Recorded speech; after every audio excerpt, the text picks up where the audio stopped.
All right, guys, game number 1 in our best of 9 for Team Arena Challenge 3 today. And up at the top right part of the map, Daybreak, we have our blue Zerg player from the team alternate attack, part of the combo team ATN type. It is DarKFoRcE. And down at the bottom left part of the map, we have our red Zerg player from the team Acer. He has gotten the most kills so far of anyone on his team in Team Arena Challenge. It is ParanOid. Yes, it is. So here we are, ladies and gentlemen. Once again, to kind of introduce these teams, Acer is a team that has a lot of Zerg players. I think they have, what, a 6-man roster? 5 of them are Zerg at the moment? Something along those lines? Let's see. According to TLP, they have a 6-man roster, and 5 of them are Zerg. All right. Yeah, they have no Protoss. That's right, because Elfie did leave the team. So that's right. He did. I forgot about that. So Dark Hydra is their only Terran player. Other than that, they have a great list of Zerg players, though. I mean, that include players like Scarlet we mentioned before, but Nerchio as well, ridiculously good player. Oh, man, yeah. So, and Bly's really shown up in the tournament as well. You know, ironically, their Terran player is named Dark Hydra. Yeah, I know. I don't know why I didn't realize that until now. Well, that's the only reason he's on the team. They thought he was a Zerg player. That's right. He's just, like, tricking him. He's like, no, Dark Hydra, I got this, guys. And they're like, okay, yeah, why don't you come on the team? Aha, I'm Terran, but I signed a contract. The manager of Acer's like, I've got this new Zerg. His name is Dark Hydra, so we know he's a Zerg. Like, joins the team. It's like, surprise, I'm Terran. Oh, you rascally Terran. And now on the other side, ATN type is actually a combination team because ATN doesn't have enough players to field a full 5-man roster. They only have 4 players on the roster at the moment. Very good players, do not get me wrong. Delphi shown up in a big way. Zaka, of course, is their ace, and DarKFoRcE has always been a threat. But then they're playing with with type as well, who include players like Real, and who's certainly made a name for himself recently. Yeah, Real would be a good team name too, though. Yeah. I don't know. It'd be okay. Yes. Spawning pool going down after gas for DarKFoRcE. He did decide to go for a hatch first. It looks like it was gas before pool for Acer.ParanOid with no hatchery added as well. So he's going to have Zergling speed very, very quickly in this particular match. And if he chooses to, he could decide to put a little bit of pressure on his hatch firsting opponent with that. Yeah, DarKFoRcE is certainly going to need that defensive bailing nest pretty soon in this game. We'll see what ParanOid is able to do, though, as he is making 4 links, then droning up behind that. So he does plan to expand pretty soon, just wants to get those links out and put some pressure on his opponent right away.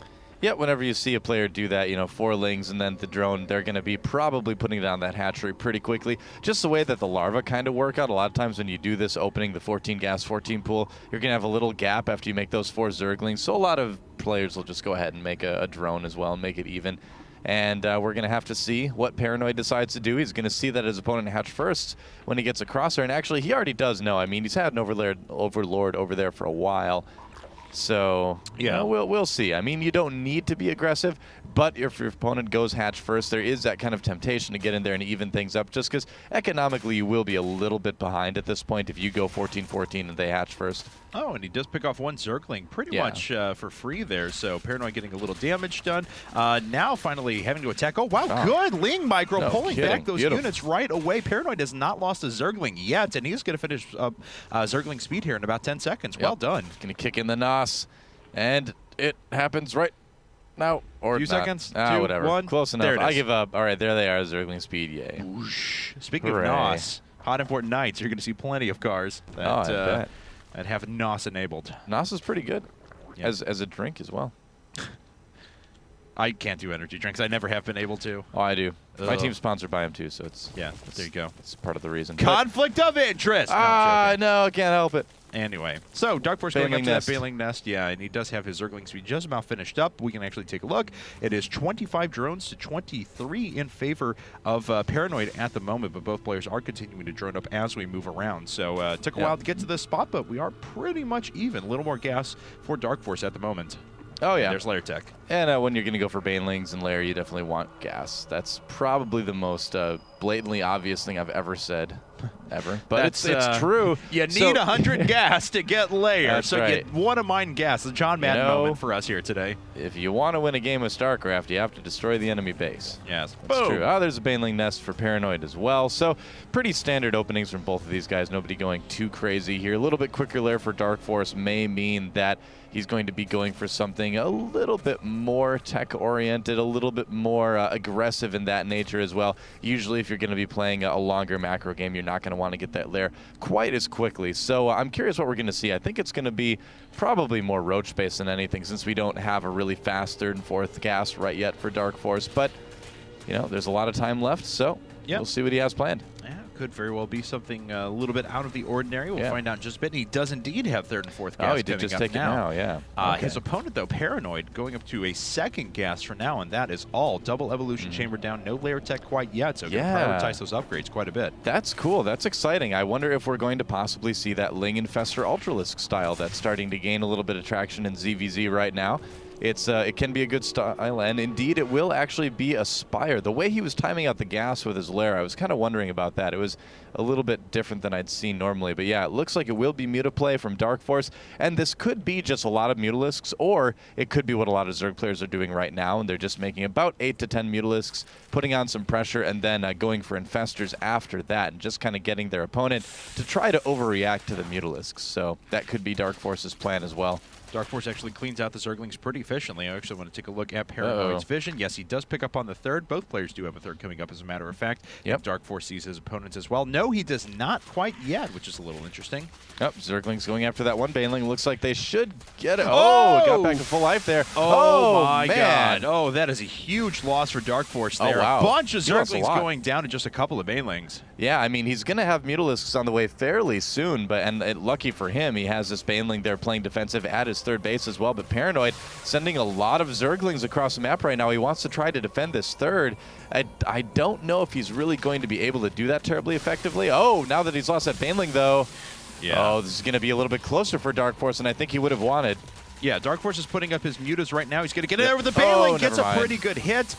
So these 2 Zerglings not going to be able to DPS down the hatchery enough, but these certainly will, as Paranoid continues to run across the map with a massive amount of Zerglings and Banelings. The first 4 mutas are just about to pop out, still a few seconds away. Some Banelings for Paranoid being wasted on those morphing Banelings for DarkFoRcE. That didn't work very well, but when they pop, they do hit the Zerglings as well, and the hatchery goes down. Yep. Nice snipe by Paranoid. A couple Mutalisks are out right now, but DarkFoRcE not able to make as many as he really wanted to, just because he had to spend a lot of gas on some defensive Banelings as well. So the Muta count only at 4 right now. It'll be around 7 or 8, I think I saw from the production queue. So enough to cause a little bit of harassment, but not a huge concern quite yet for Paranoid from these mutas. Yeah, we'll see if DarkFoRcE is able to get anything done, though. Back on Paranoid side of things, as we see multiple Spore Crawlers going up at each base, so he is going to remain pretty well defended against these mutas, especially in such small numbers. So DarkFoRcE backing up, trying to find a little bit better engage here. Actually, Paranoid found the way better engage there. No kidding. He was able to attack most of these Zerglings while DarkFoRcE was just trying to position his around. Oh!